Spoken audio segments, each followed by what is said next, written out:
Hello, everybody. Today we are going to study the interview part 2 for class 12th.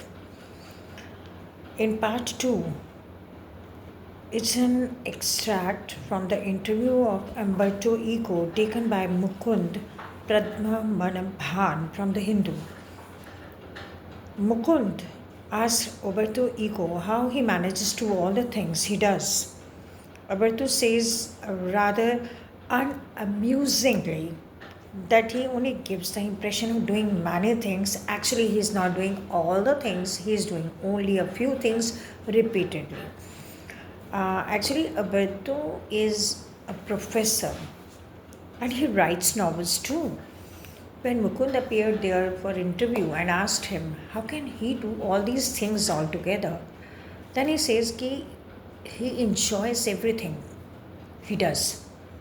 He manages time in such a way that he is able to do all the things.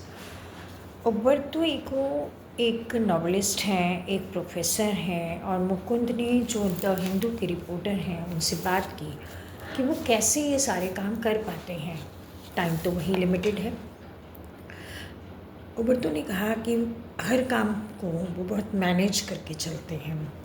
Alberto reveals that the secret of his working style, he works in empty space. We have a lot of empty space in our lives which we mostly ignore. He gives an example. Suppose the interviewer is visiting his place and he is in the elevator to come up. Alberto is waiting for him. The interval between the 2 points is an empty space. He works in these empty space and utilizes these empty spaces to write so much. Even he says कि he is such a writer who writes on Sundays and Saturdays, on weekends. उम्बर्टो का ये कहना है कि हम अपनी life में बहुत बार ऐसे पॉइंट्स देखते हैं, स्पेस पॉइंट्स हैं, एक काम को करने से लेकर दूसरे काम को शुरू करने के बीच में जो टाइम होता है, we are enjoying our coffee and relaxing for some time, इस टाइम को हम मोस्टली इग्नोर कर देते हैं। अम्बर्तो का कहना है कि वो इस टाइम को यूज़ करते हैं। उन्होंने एग्ज़ाम्पल दिया कि जैसे इंटरव्यू ने उनसे मिलने आना था और वो अभी एलिवेटर में है और उसके ऊपर आने और इनका इंटरव्यू लेने में स्पेस है, तो वो इस स्पेस को यूज़ करते हैं और इस टाइम में लिखने का काम करते हैं।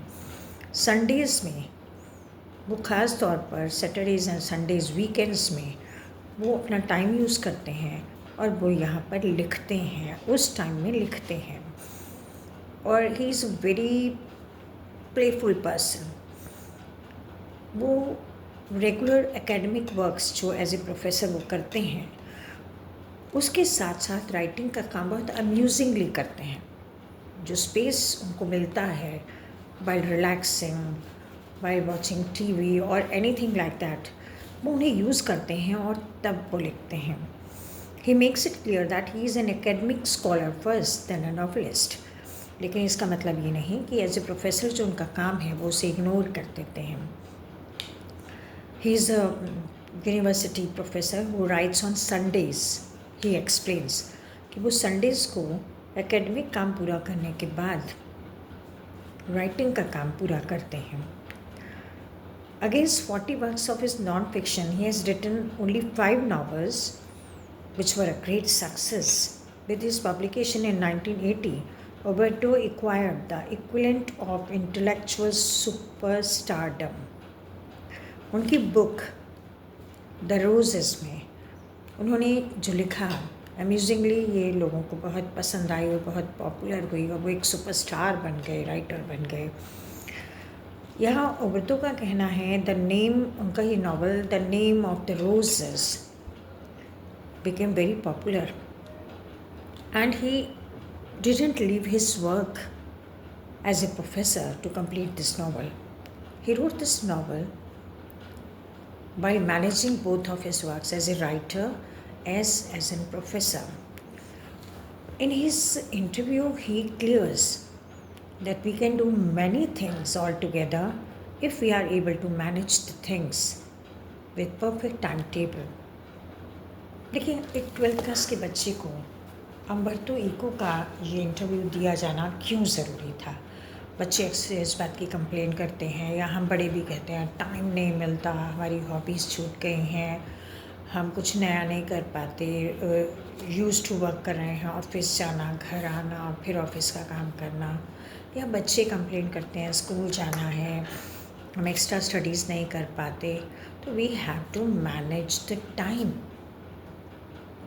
जो टाइम गैप्स हमें मिलते हैं, अगर हम उन्हें मैनेज करके चलें तो हम अम्बर्टो इको की जगह की तरह बहुत सारे काम एक साथ कर सकते हैं। So this interview taken by Mukund from the Hindu was really important, and it can be a very remarkable aspect for us, an example for us. We can make best use of our time. उसी limited time में अगर हम time को manage करके चलें तो हम great success earn कर सकते हैं।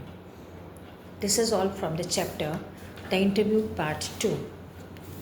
Thank you so much.